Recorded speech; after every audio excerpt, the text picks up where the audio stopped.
ప్రేమ కడుపు పోగొట్టాలని చూసిన భద్రావతి చెంప పగలగొట్టిన రామరాజు. అసలు ఇదంతా ఎలా జరిగిందనేది వీడియోని స్కిప్ చేయకుండా చివరి వరకు చూడండి. ఇల్లు ఇల్లాలు పిల్లలు అప్కమింగ్ ఎపిసోడ్స్లో ఏం జరగబోతుందో ముందుగా తెలుసుకోవాలి అనుకుంటే కింద కనిపిస్తున్న హైప్ బటన్ మీద క్లిక్ చేసి వీడియోని లైక్ చేసి ఛానల్ని సబ్స్క్రైబ్ చేసుకుని పక్కనే ఉన్న బెల్ సింబల్లో ఆల్ పై క్లిక్ చేయండి. భద్రావతి శ్రీవల్లి కుట్ర రామరాజు తెలుసుకోవాలి అని మీరు కూడా కోరుకుంటే కామెంట్లో ఎస్ అని టైప్ చేయండి. ఇంకా భద్రావతి అయితే ప్రేమను తన నుంచి శాశ్వతంగా దూరం చేసేస్తుందేమోనన్న ఉద్దేశంతో ఇంకా ప్రేమ ప్రేమ అంటూ కలవరిస్తూ నిద్దట్లో తులిక్కి పడలేస్తాడు ధీరజ్. అయితే అసలు విషయం ధీరజ్కి అప్పటికి కానీ క్లియర్ అవ్వదు. ఎందుకంటే ప్రేమ తనని వదిలి వెళ్ళిపోయిందన్న విషయం నర్మద ద్వారా అప్పటికి తెలుసుకుంటాడు. ఎందుకంటే ఏదో కోపంలో అన్నాను, ప్రేమ ఎక్కడికి వెళ్ళిపోతుందిలే, నన్ను వదిలి వెళ్ళదు అన్న ఉద్దేశంతో. కానీ ప్రేమతో అంత రూడ్గా మాట్లాడేసరికి ప్రేమ మనసు బాధ పెట్టి అంతమందిలో తన గతంలో జరిగిన ప్రేమ వ్యవహారం బయట పెట్టడంతో ఇంకా ఎంతో బాధపడుతూ గుండెల్ని పిండేసేలా ఏడుస్తూ వెళ్ళిపోయింది కదా. నర్మద వెళ్ళి మాట్లాడడానికి ట్రై చేస్తుంది. ఎంత మాట్లాడినా కానీ ప్రేమ మనసు మారదు. ఎందుకంటే ప్రేమ మనసు బాగా గాయపడింది. పైగా ధీరజు తనకు మాట ఇచ్చి మాట తప్పాడు అన్న ఉద్దేశం ఒకటి. సో అందుకని ప్రేమ ఇంతలా బాధపడేసరికి ఇంకా ఎంతగానో వేదన చెందుతూ ఉంటుంది ప్రేమ అయితే. ఇంకా అలా వేదన చెందుతూ ఉండగానే నేను రానక్క, ఆ ఇంటికి రాను అంటూ నర్మద ఎంత నచ్చ చెప్పాలని చూసినా కానీ ప్రేమ లోపలికి వెళ్ళిపోతుంది. నర్మద ఇంటి నుంచి ధీరజ్తో మాట్లాడి ఇంటి నుంచి రావడం రామరాజు చూస్తాడు. ఇంకా భోజనం కూడా చేయకుండా ఎప్పుడెప్పుడు నర్మద వస్తుందా అని గుమ్మం వంక చూస్తూ ఉంటాడు. గుమ్మం వంక చూసేసరికి ప్రేమ మాట్లాడలేదు కదా. సో వచ్చేసేసరికి అమ్మ నర్మద ఏమైంది, ప్రేమ ఏం చెప్పింది, వస్తాను అని చెప్పిందా, వచ్చిందా అని చెప్పాను. కానీ లేదు మామయ్య గారు, ధీరజ్ అలా మాట్లాడేసరికి చాలా బాధగా ఏడుస్తూ ఉంది. పైగా తనకు మాటిచ్చాడంట ఆ విషయాన్ని బయట పెట్టను అని. తనే బయట పెట్టేసినందుకు ప్రేమ మనసు చాలా గాయపడింది అనగాని, లేదమ్మా, ఏదొకటి చేసి ప్రేమను మన ఇంటికి తెచ్చుకోవాలి, లేదంటే ప్రేమ మనసు శాశ్వతంగా వాళ్ళు మార్చేస్తారు. ధీరజ్ నుంచి ప్రేమను దూరం చేసేస్తారు.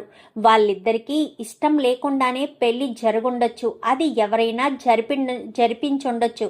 కానీ నేను చూస్తున్నాను కదా వాళ్ళిద్దరూ ఎంత ప్రేమగా ఉన్నారో, ఎంత ఆప్యాయతగా ఉన్నారో, ఒకరిని విడిచి ఒకరు ఉండలేనంతగా ఉన్నారు. అంతలాంటి వాళ్ళు దూరంగా ఉంటే ఇక్కడ ధీరజు బాధపడతాడు, అక్కడ ప్రేమ బాధపడుతుంది. ఎన్ని రోజులు ఇలానే ఉంటారు? వాళ్ళు ఏదొకటి చేసి ప్రేమ మనసును మార్చి ప్రేమకు మరో పెళ్లి చేయడానికి కూడా సిద్ధపడిపోతారు. అసలే గాయపడిన మనసు అంటున్నావు.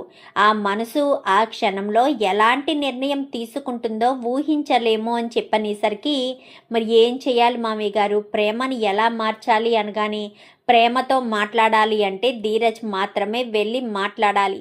ధీరజ్ బ్రతిమాలితేనే ప్రేమ ఇంటికి వస్తుంది. వీడేమో వెళ్ళేటట్టు కనిపించడం లేదు అని చెప్పి మాట్లాడడంతో, నేను ధీరజ్తో మాట్లాడతాను మామయ్య అని చెప్పి ఇంకా నర్మదైతే అంటుంది. ధీరజ్ అక్కడెక్కడ ఉండడు, వల్లి వీళ్ళంతా ఉంటారు. మాట్లాడుతూ మళ్ళీ వీళ్ళిద్దరినీ కలవనిస్తానా ఏంటి? ఆ భద్రావతి కలవనిస్తుందా? ఎప్పటికీ భద్రావతి కలవనివ్వదు.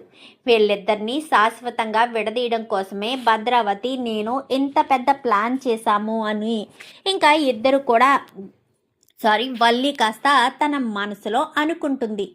ఇంకా అలా అనుకున్న తర్వాత ఇంకా అక్కడితో అందరూ భోజనానికి వచ్చేస్తారు. ఇంకా ధీరజ్ రాడు. ధీరజ్ చిన్నోడా అని పిలిచినా కానీ బయటకు వస్తాడు. ఏంటి నాన్న అనగాని, భోజనం చేద్దాం రా అని చెప్తాడు. అప్పటి వరకు అక్కడే ఉంటాడు, భోజనం చేయడానికే వస్తాడు. కానీ ఎందుకో అక్కడ ప్రేమ లేని లోటు తనకి బాగా అనిపించి భోజనం చేయకుండానే లోపలికి వెళ్ళిపోతాడు. నాకు ఆకలిగా లేదు నాన్న, ఆకలేస్తే నేనే తింటాను అంటూ గదిలోకి వెళ్ళిపోతాడు. ఇలా వీడు ఎన్ని రోజులు బాధపడతాడో ఏంటో అర్థమే కావడం లేదు అని చెప్పి ఇంకా ఎంతగానో బాధపడుతూ ఇంకా తనైతే ఏదో కొద్దిగా భోజనం చేసి లేచేస్తాడు. ఇంకా ఇదిలా ఉంటే అక్కడ చాలా నీరసపడిపోతుంది. ఏమీ తినడం లేదు, తాగడం లేదు. ఎలా అయితే ఎలాగే, నీకు అసలే హెల్త్ బాగుండట్లేదు. నువ్వు ఇప్పుడు భోజనం చేయకపోతే నీ ఆరోగ్యం పాడైపోతుంది. ధీరజ్ నిన్ను వదిలి ఎక్కడికి వెళ్తాడు అనగానే, ధీరజ్ గురించి నేను ఏమీ బాధపడడం లేదు. నా నమ్మకాన్ని ఒమ్ము చేశాడు, నాకు ఇచ్చిన మాటను తప్పాడు. వాడి గురించి నేనెందుకు బాధపడతాను అనగాని, మరి ధీరజ్ గురించి బాధ లేకపోతే నోరు మూసుకుని అన్నం తినొచ్చు కదా. నీ మనసులో బాధ లేకపోతేని అనగాని, ఏంటమ్మమ్మ నువ్వు కూడాను అనగాని, ఉందే, వాడంటే నీకు ప్రేమ ఉంది. వాడంటే ప్రేమ లేకుండానే వాడితో ఇలా సంతోషంగా కలిసిమెలిసి ఉండాలనుకుంటున్నావా? ఎందుకే మొండి పంతాలతో కాపురాలు నిలబడతాయా? నువ్వు ఇలానే ఉంటే మీ అత్త మీ నాన్న కలిసి నీ మనసు మార్చేస్తారు. ధీరజ్ నుంచి నిన్ను శాశ్వతంగా వేరు చేస్తారు. అది ఆలోచిస్తున్నావా నువ్వు? ఎంతసేపు ధీరజ్ ఏదో అన్నాడు అని ఓ తెగ ఫీల్ అయిపోతున్నావు. ధీరజు అన్న మాటను గుర్తుపెట్టుకుంటున్నావు తప్ప తను నీ భర్త. చెప్పను అన్నవాడు ఆ సిచ్యువేషన్లో ఎలా బయట పెట్టాడో అనేది కూడా నువ్వు ఆలోచించాలి కదా. అక్కడ సిచ్యువేషన్ ఏంటో నువ్వు ఆలోచించలేదు. అసలు గొడవలు ముందు నుంచి నువ్వు ఉండుంటే సరిపోయేది. దీనంతటికీ కారణం మీ నాన్న నోటి దురుసు వల్ల. ఎవరు ఏమీ మాట్లాడకుండే అల్లుడు ఒక పక్క, నేనొక పక్కన కూర్చుని చక్కగా భోజనం చేస్తున్నావు. భోజనం చేసినప్పుడు అంతా కూడా బాగానే ఉండాలి కదా. లేదు, అక్కడ రెచ్చగొట్టడం వల్లే కదా పాపం అంతలా ధీరజ్ రెచ్చిపోయి వాళ్ళమ్మని కించపరిచినందుకు అలా తిట్టాల్సిన పరిస్థితి వచ్చింది. ఏదేమైనా సరే చెప్పకూడదమ్మా అని చెప్పాను. కానీ బాగుంది ప్రేమ, నువ్వు చెప్పేది ఇంకా ఇంకా చాలా బాగుంది. చెప్పకూడదు అంటే ఏంటి అర్థం? వాళ్ళమ్మని కించపరుస్తుంటే ఏ కొడుకైనా చూస్తూ ఊరుకుంటాడా? అందుకే ఇలా జరుగుంటుంది. నువ్వు ఇదేం మనసులో పెట్టుకోకు. ఒక్క క్షణం ఇవన్నీ ఆలోచించకుండా ధీరజ్ మీద ఉన్న ప్రేమతో ధీరజ్ దగ్గరికి వెళ్ళిపోవాలని ఆలోచించు ప్రేమ. అంతే తప్ప ఇలా ఎందుకు నువ్వు ఆలోచిస్తున్నావు? ఇలా ఆలోచించడం వల్ల ఏం ఉపయోగం లేదు. అది నువ్వు అర్థం చేసుకుని తెలుసుకుంటే బాగుంటుంది అని చెప్పి మాట్లాడేసరికి ఇంకా ఏం మాట్లాడాలో అర్థం కాక ఇంకా అక్కడి నుంచి ప్రేమ వెళ్ళిపోతుంది. గదిలోకి వెళ్ళిపోయిన ప్రేమ ఆలోచనలో పడుతుంది. అలా ఆలోచిస్తూ స్పృహ తప్పి పడిపోతుంది. మంచం మీదే పడిపోయేసరికి ప్రేమ ఏమీ తినలేదు. జ్యూస్ అయినా చేసి ఇస్తాను అత్తయ్య అని జ్యూస్ తీసుకుని వెళ్ళేసరికి ప్రేమ స్పృహ తప్పి మంచం మీద పడిపోయి ఉంటుంది. అమ్మ ప్రేమ ఏం చేసావే, ఏమైందే అంటూ మాట్లాడడంతో, ఏమైంది రేవతి అనగానే, అది తెలియడం లేదత్తయ్య, ప్రేమ స్పృహ లేకుండా పడిపోయింది నేను వచ్చేటప్పటికే. ఎంత పిలుస్తున్నా పలకడం లేదు అని చెప్పి మాట్లాడడంతో, సరే ఇప్పుడే వస్తున్నాను అంటూ ప్రేమను తీసుకుని ప్రేమ డాక్టర్కి ఫోన్ చేయడంతో, డాక్టర్ ఇప్పుడే వస్తున్నానని చెప్పనేసరికి ప్రేమ పడుకునే ఉంటుంది. డాక్టర్ వస్తారు. చెక్ చేసిన తర్వాత, ఎప్పుడు పడిపోయింది అమ్మాయి అనగానే, 1 గంట క్రితమే డాక్టర్. అప్పటి వరకు మాతోనే మాట్లాడింది. ఆ తర్వాత ఏం జరిగిందో తెలియదు. గదిలోకి వచ్చింది. మరి ఎప్పుడు స్పృహ తప్పి పడిపోయిందో అర్థం కాలేదు. నేను 1 పావు గంట తర్వాత జ్యూస్ తీసుకుని వచ్చాను. అలా జ్యూస్ తీసుకుని వచ్చిన తర్వాత ఇది డాక్టర్ పరిస్థితి అనేసరికి, ఓకే నేను చెక్ చేస్తున్నాను కదా అని మొత్తం చెక్ చేస్తూ ఉంటుంది. చెక్ చేస్తూ ఉండేసరికి, గ్లాస్తో కొంచెం వాటర్ తీసుకురండి అని చెప్పి వాటర్ తీసుకొచ్చి ఇంజెక్షన్ చేస్తుంది.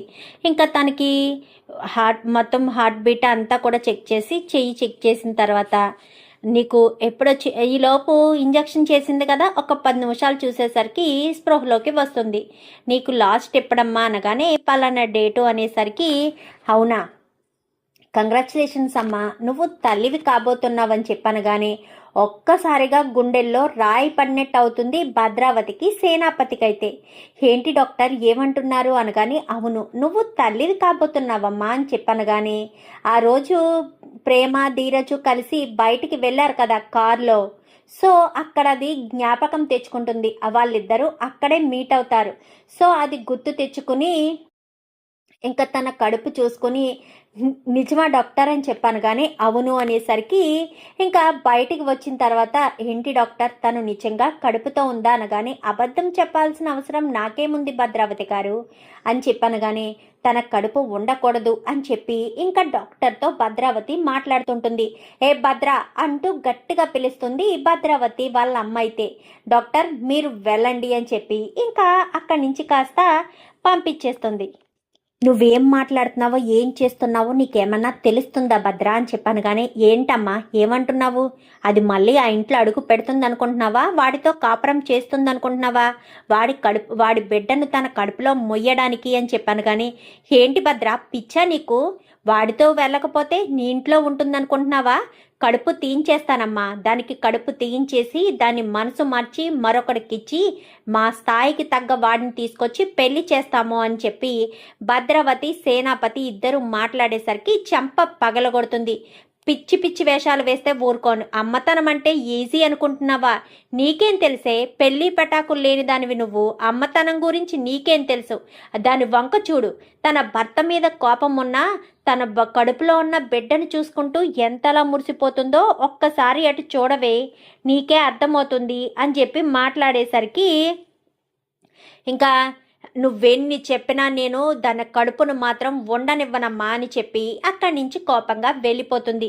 కోపంగా వెళ్ళిపోయేసరికి ఇంకా రేవతి అమ్మ నేను నేను తల్లిని కాబోతున్నానమ్మా అంటూ ప్రేమ రేవతికి చెప్పేసరికి అవును తల్లి చాలా జాగ్రత్తగా ఉండాలి, ఈ విషయం అల్లుడు గారికి ఫోన్ చేసి చెప్పు అనేసరికి ఏంటి వాడిక నేనేం చెప్పను, వాడు నా మీద వాడు నన్ను కించపరిచాడు, నేను వాడికి ఏం చెప్పను అనగాని ఏం చేస్తున్నావు నీకు అర్థమవుతుందా ప్రేమ? నీ కడుపులో ఉన్న బిడ్డకు తండ్రి ధీరజ్కి నువ్వు తండ్రివి కాబోతున్నావు అన్న విషయాన్ని చెప్పను అని అంత ఈజీగా ఎలా చెప్తావు? చెప్పాలి కదా అని చెప్పాను, కానీ లేదు నేను చెప్పను అని చెప్పి ప్రేమ కాస్త పడుకుంటుంది. పడుకునేసరికి ఏంటత్తయ్య అని చెప్పాను, కానీ ఇది చూస్తే ఎలా ఉంది, వాళ్ళు చూస్తే దీని కడుపులోని బిడ్డ ప్రాణాలు తీసేయడానికి ప్రయత్నాలు చేస్తున్నారు, ఏం చేయాలో నాకు అర్థం కావట్లేదు అని చెప్పాను, కానీ ఈ విషయం మా ఇంట్లో ఎవరికైనా చెప్తే బాగుంటుందేమో కదా అత్తయ్య అని చెప్పాను, కానీ మంచి ఆలోచన రేవతి, ఆ ఇంట్లో ఎవరొకరికి చెప్పాలి అని వేదవతికి ఫోన్ చేస్తుంది. వేదవతికి ఫోన్ చేసేసరికి వేదవతి ఫోన్ చూసుకోదు, గదిలో ఎక్కడో ఉంటుంది, బయట ఎక్కడో వేరే పనిలో కిచెన్లో ఎక్కడో ఉంటుంది. ఫోన్ కూడా సౌండ్ తగ్గిపోవడంతో వినిపించదు. ఏం చేయాలో అర్థం కాదు. భద్రావతి సేనాపతి ఇద్దరు కూడా ఇంటి నుంచి బయటికి వెళ్ళిపోతారు. వెళ్ళిపోయేసరికి ఈ విషయం ఎవరికి చెప్పాలి అని ఆలోచనలో పడతారు. ఆలోచనలో పడేసరికి ఇంకా రామరాజు ఇంట్లోనే ఉంటే అత్తమాను తన భార్య తన దగ్గరికి వచ్చి మాట్లాడుతుంది కదా, ఎందుకంటే బుజ్జమ్మ మీద కోపంతో ఉన్నాడు కదా, సో అందుకని తన భార్య తన దగ్గరికి వచ్చి మాట్లాడకూడదు అన్న ఉద్దేశంతో నేను వస్తాను రా పెద్దోడా అని చెప్పి ఇద్దరు కూడా రైస్ మిల్ దగ్గరికి వెళ్తారు. రైస్ మిల్ దగ్గరికి వెళ్తూ బయలుదేరుతూ నా ట్యాబ్లెట్స్ అయిపోయినరా, ట్యాబ్లెట్లు తెచ్చుకోవాలి, వెళ్ళి లోపలికి వెళ్ళి నా మెడికల్ బాక్స్ తీసుకురా అని చెప్పాను, కానీ సరే నాన్న అని గదిలోకి వెళ్ళి బాక్స్ తీసుకుని వస్తాడు. బాక్స్ తీసుకుని వచ్చేసరికి ఇంకా బాక్సు దగ్గర పెట్టుకుంటాడు. బాక్స్ దగ్గర పెట్టుకునేసరికి ఇంకా ఇద్దరు రైస్ మిల్ దగ్గరికి వెళ్తారు. రైస్ మిల్ దగ్గరికి వెళ్ళి రైస్ మిల్లో మొత్తం అన్నీ కూడా చూసుకుంటాడు రామరాజు. ఎందుకంటే అన్ని వ్యవహారాలు రామరాజుకి కదా తెలుసు. సో అన్నీ చూసుకుని ఇలా కాదురా పెద్దోడా, అలా కాదు ఇలాగా అంటూ అన్నీ కూడా చెప్పుకొస్తాడు. చెప్పేసేసరికి సరే నాన్న నువ్వు నాకు తోడుగా నా పక్కనుంటే చాలు అనగానే అస్తమాను నేను ఉండలేనురా, అందుకే ఎప్పుడైనా వచ్చి ఇలా చెప్తాను అని చెప్పనేసరికి సరే నాన్న అని చెప్పి ఇంకా మాట్లాడి సరే ఇంకా నేను ఇంటికి వెళ్తాను అనగానే నాన్న నీ మందులు అయిపోయి తీసుకోవాలి అన్నావు అనగానే అవును కదా మర్చిపోయాను అని చెప్పి ఇంకా రామరాజు కాస్త మందులు తీసుకోవడం కోసమని వెళ్తాడు ఒక మెడికల్ షాప్కి. ఆ మెడికల్ షాప్కి భద్రావతి మెడికల్ షాప్ దగ్గరికి వెళ్ళి కడుపుతో ఉన్న వాళ్ళు కడుపు పోగొట్టడానికి ట్యాబ్లెట్స్ కావాలి అనేసరికి ఏంటి భద్రావతి గారు అని చెప్పాను, కానీ ఇస్తావా ఇవ్వవా అనగానే వాళ్ళు పలుకుబడి ఉన్నవాళ్ళు కదా, సరే ఇస్తాను అని చెప్పి భద్రావతి టాబ్లెట్లు తీసుకుని వెళ్తుంది. వెళ్ళిన తర్వాత ఇలా భద్రావతి బయటికి వెళ్తుందో లేదో రామరాజు లోపలికి వస్తాడు. ఏంటో పెద్దవాళ్ళ ఇళ్లలో ఏం జరుగుతాయో ఏంటో ఏమీ అర్థం కాదు అనుకుంటూ ఇంకా మాట్లాడుతుంటాడు. ఏంటి ఏమైంది అనగానే ఏమీ లేదండి, భద్రావతి గారు కడుపు పోయే టాబ్లెట్స్ తీసుకురమ్మని తీసుకెళ్తున్నారు అనేసరికి కడుపు పోయే టాబ్లెట్సా అని చెప్పాను. కానీ అవును సార్, ఎవరికేమైందో ఏంటో మరి, వాళ్ళ ఇంట్లో కడుపుతో ఎవరున్నారో. అయినా ఆ ఇంట్లో కడుపుతో ఉండడానికి ఎవరుంటారండి? ఆ విశ్వకు పెళ్ళవలేదు కదా. ప్రేమకు మీకు ఏదో గొడవ అయిందని విన్నాను. ప్రేమ కానీ కడుపుతో ఉందేమో ఏమో సార్, మీ పెద్దింటి గొడవలు నాకెందుకు, కానీ మీకేం కావాలి రామరాజు గారు అని చెప్పాను. కానీ ఈ బాక్స్లో ఉన్న మెడిసిన్స్ అన్నీ కూడా ఇవ్వు అనేసరికి ఇంకా బాక్స్లో ఉన్న మెడిసిన్స్ అన్నీ కూడా ఇస్తాడు. ఇచ్చినంతసేపు కూడా రామరాజు ఆలోచనలోనే పడతాడు. నిజంగానే భద్రావతి ప్రేమ కడుపుతో ఉందా?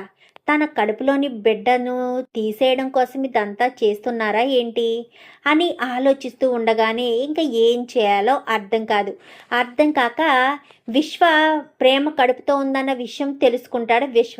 తెలుసుకుని ఆ విషయం చెప్పాలని ధీరజ్కి చెప్పడానికి ధీరజ్ ఫోన్ నెంబర్ ఉండదు, అమూల్య ఫోన్ నెంబర్ ఉంది కదా, అమూల్యకు ఫోన్ చేస్తాడు. ఫోన్ చేసేసరికి అమూల్య ఏంటి అని చెప్పాను. కానీ అమూల్య ఒక్కసారి నేను చెప్పేది విను, వెంటనే నేను చెప్పినట్టు చెయ్యి.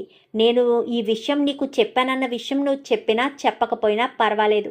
మీ ప్రేమ వదిన కడుపుతోంది, అదే నా చెల్లెలు కడుపుతోంది. ఆ విషయం మా ఇంట్లో వాళ్ళెవరికైనా చెప్పు, ఎందుకంటే మా ఇంట్లో మా అత్త మా నాన్న కలిసి ప్రేమ కడుపులోని బిడ్డ ప్రాణాలు తీయడానికి ప్రయత్నం చేస్తున్నారు అది అని చెప్పనేసరికి తీరామోసి అమూల్య ఫోన్ల మీద తను కాలేజీలో ఉంటుంది, ఒక్కొక్కరిగా ఫోన్లు చేస్తుంది. ఎవ్వరి ఫోన్లు కలవకపోవడంతో రామరాజు ఇదే ఆలోచన మీద మందులు తీసుకుని వస్తూ ఉంటాడు. ప్రేమ కడుపుతో ఉంటే తెలుస్తుంది కదా, మరి కడుపు పోగొట్టడానికి టాబ్లెట్స్ ఎవరి కోసం పట్టుకెళ్తుంది భద్రావతి అని ఆలోచిస్తూ ఉండగా ఇంకా అందరికీ ఫోనులు చేసి చివరికి రామరాజు ఇంట్లో ఉంటాడు కదా అని ఏదైనా తన తండ్రికి చెప్పాలి కదా అని రామరాజుకి ఫోన్ చేసేసరికి ఏంటమ్మాయి చిన్నమ్మాయి అనగానే నాన్న నీకో విషయం చెప్పాలి అనేసరికి ఏంటమ్మా అనగానే ఆ విశ్వ ఫోన్ చేశాడు అనేసరికి వాడు నీకెందుకు ఫోన్ చేశాడు అని చెప్పి రామరాజు అడుగుతాడు. నాన్న మంచి విషయం కోసమే ఫోన్ చేశాడు, ప్రేమ వదిన కడుపుతో ఉందట, వాళ్ళ అత్త వాళ్ళ నాన్న కలిసి ప్రేమ వదిన కడుపు పోగొట్టాలని చూస్తున్నారంట అని చెప్పనగానే ఒక్కసారిగా రామరాజు షాక్ అయిపోతాడు. ఎందుకంటే ఆల్రెడీ మెడికల్ షాప్లో చూశాడు కదా, కడుపు పోగొట్టడానికే టాబ్లెట్స్ తీసుకెళ్తున్నారని మెడికల్ షాప్ వాడు చెప్పాడు కదా. సో రామరాజుకి అప్పటి వరకు అనుమానంగా ఉన్నది కాస్త క్లారిటీ వచ్చేస్తుంది. ఏంటి చిన్నమ్మాయి, ఏంటి నువ్వనేది నిజమా అనగానే అవునన్నా, ఇప్పుడే విశ్వకు ఫోన్ చేసి మరీ చెప్పాడు అనేసరికి సరే అని చెప్పి ఇంట్లో వాళ్ళ ఫోన్లు కలవడం లేదు, అందుకే నీకు ఫోన్ చేశాను అని చెప్పాను. కానీ సరే అని నేను చూసుకుంటాను, నువ్వేం కంగారు పడకమ్మా అని రామరాజు హడావుడిగా ఇంటికి వచ్చేసి బండి స్టాండ్ వేయడంతో ఇంట్లోకి కూడా రాకుండా ఆ మందుల బాక్సు ఆ బల్ల మీదే పెట్టేసి గబగబా గుమ్మం దగ్గరికి వెళ్ళి భద్రావతి అంటూ పిలుస్తాడు. పిలిచేసరికి భద్రావతి కాస్త తలుపు తీసుకుని బయటికి వస్తుంది. బయటికి రావడంతో చెంప పగలగొడతాడు. ఏ రామరాజు, నన్నెందుకురా కొడుతున్నావు అని చెప్పాను. కానీ అసలు నువ్వు ఆడదానివేనా? అంతేలే, ఆడదానివే కానీ ఒక భార్య కానీ ఒక బిడ్డకు తల్లివి కానీ కాలేదు కదా. అమ్మతనంలో అనురాగం ఆప్యాయత నీకేం తెలుస్తుంది? అయినా నా కోడలు కడుపు పోగొట్టే హక్కు అధికారం నీకెక్కడది అని చెప్పనేసరికి మామయ్య అని చెప్పి ఈ లోపు ప్రేమ వస్తుంది. ఏంటమ్మా ప్రేమ, నువ్వు కూడా కడుపు తీయించుకోవాలని అనుకుంటున్నావా అని చెప్పాను. కానీ ఏం మాట్లాడుతున్నారు మావయ్య, కడుపు తీయించుకోవాలని నేనెందుకు అనుకుంటాను? అత్త మెడికల్ షాప్కి వెళ్ళి నా కడుపులో బిడ్డ బాగుండాలని టాబ్లెట్లు తీసుకొచ్చింది, అవే ఇవి అనగానే కాదమ్మా, అవి నీ కడుపులో ఉన్న బిడ్డ ప్రాణాలు చిదిమేయడం కోసం తీసుకొచ్చిన మందులు అవి అని చెప్పాను. కానీ ఒక్కసారిగా కింద పడేసేసరికి ఏ రామరాజు ఏంటి ఇదొక కొత్త నాటకం అనగానే చూడమ్మా ప్రేమ, నువ్వు కడుపుతో ఉన్న విషయం నాకు తెలిసింది. అది విశ్వకు అమూల్యకు ఫోన్ చేసి చెప్పడం వల్ల. మీ అత్తే మెడికల్ షాప్ దగ్గరికి వెళ్ళి కడుపుతో ఉన్న వాళ్ళు కడుపు పోగొట్టడానికి మాత్రలు అడిగితే మెడికల్ షాప్ వాడు ఇవ్వనంటే మీ అత్త బెదిరించి మరీ తీసుకొచ్చింది. ఆ మాత్రలే నీకు ఇచ్చింది. అర్థమవుతుందా? కావాలంటే ఆ మాత్రలు తీసుకెళ్ళి చెక్ చేయించుకో అని చెప్పాను. కానీ వెంటనే ఆ మాత్రలు తీసుకుని గూగుల్ చెక్ చేస్తుంది. చెక్ చేసేసరికి గూగుల్ చెక్ చేస్తే తెలిసిపోతుంది కదా, కడుపుతో ఉన్న వాళ్ళు వేసుకోకూడనివి వేసుకుంటే కడుపులో బిడ్డ కడుపులోనే స్మాష్ అయిపోతుంది అన్నది. అది చూసిన ఒక్కసారిగా ప్రేమ షాక్ అయిపోతుంది. ఏంటత్త, ఏంటిదంతా అంటే శాశ్వతంగా ధీరజ్ని నన్ను దూరం చేసేసి నా కడుపులో ఉన్న బిడ్డ ప్రాణాలు తీసేద్దామనుకుంటున్నావా అని చెప్పనేసరికి, అది కాదు ప్రేమ, ఆ రామరాజు అని చెప్పాను. కానీ వద్దత్త, ఇక్కడ క్లియర్గా తెలుస్తుంది ఈ మందులు వేసుకుంటే కడుపులో ఉన్న బిడ్డ కడుపులోనే ప్రాణం పోతుందని. అలాంటిది నువ్వు నన్ను ఈ మందులు వేసుకోమని చెప్పి నాకు ఈ మందులు తీసుకొచ్చి ఇచ్చావు.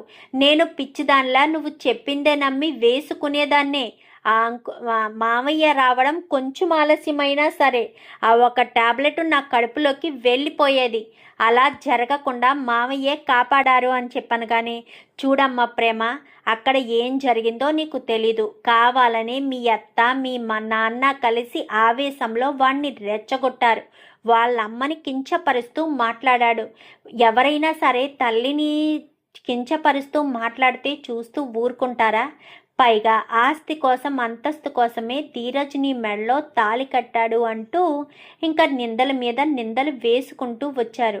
కానీ అది నిజమో కాదో మీరే చెప్పాలి. ఇది జరిగిన గొడవ, ఇప్పుడు మీరు చెప్పండి అని చెప్పి మాట్లాడేసరికి, చెప్పమ్మా అని చెప్పాను. కానీ అది కాదు మామయ్య అనగానే, చూడమ్మా ప్రేమ, ఇష్టమో కష్టమో ఇద్దరూ కలిసి బ్రతికితేనే ఆ బంధానికి ఒక అర్థం పరమార్థం ఉంటుంది.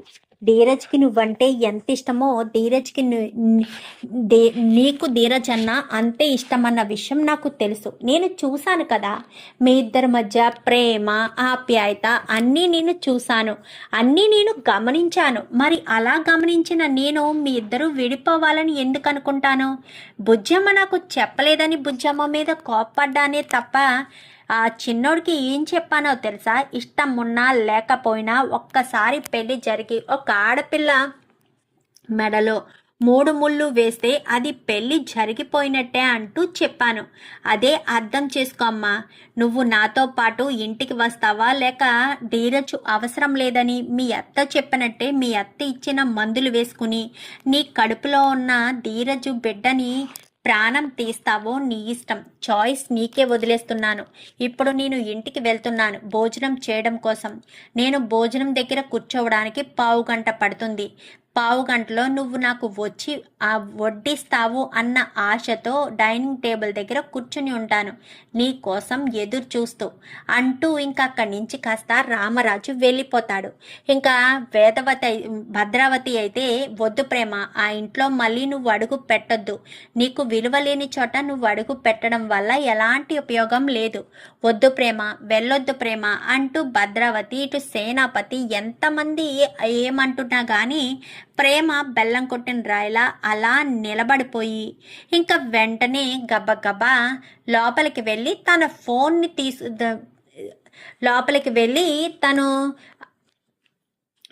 లోపలికి వెళ్ళిన తర్వాత తన ఫోన్ తీసుకొని బయటికి వస్తుంది. బయటికి వచ్చి, వెళ్ళొస్తాను నాన్న, వెళ్ళొస్తానత్త, వెళ్ళొస్తానమ్మా అని చెప్పనేసరికి, ఏం చేస్తున్నావో తెలుస్తుందా?